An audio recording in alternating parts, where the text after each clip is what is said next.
तो कैसे हैं आप लोग। उम्मीद करता हूँ बहुत बढ़िया होंगे। तो चलिए दोस्तों आज का वीडियो शुरू करते हैं। यदि मेरे चैनल पर नए होंगे तो चैनल को सब्सक्राइब करिए, बगल वाला जो घंटा का निशान है उसे भी दबा दीजिए।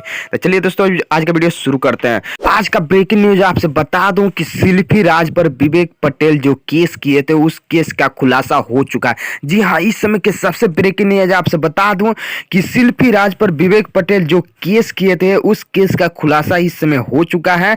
और केस किस पर किए थे तो चलिए इस वीडियो में हम जान लेते हैं।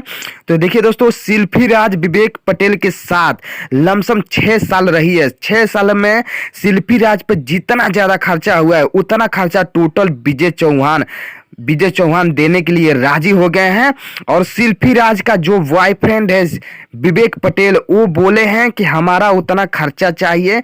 इस फोटो पर दिखाकर सेल्फी राज को अपने तरह से बोले हैं कि हमारा जो ये रिलेशनशिप था ये केवल 6 साल रहा था।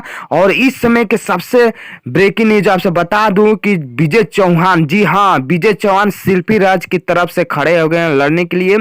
और सेल्फी राज पर बहुत ज़्यादा ये प्रेशर कर रहे हैं कि तुम अपना केस लड़ो और मैं उसमें सहयोग करूंगा। जी हाँ, इस समय के सबसे ब्रेकिंग न्यूज बता दूं कि विवेक पटेल बहुत बुरा तरह से फंसे हैं और सेल्फी राज को भी फंसा दिए हैं। इस समय के सबसे ब्रेकिंग न्यूज आपसे बता दूं कि सेल्फी राज घर गई थी विवेक पटेल से शादी करने के लिए, लेकिन मामला सेट नहीं हुआ, इसकी वजह से शादी नहीं हो पाया। तो सेल्फी राज वापस अपने स्टूडियो में आ गई है।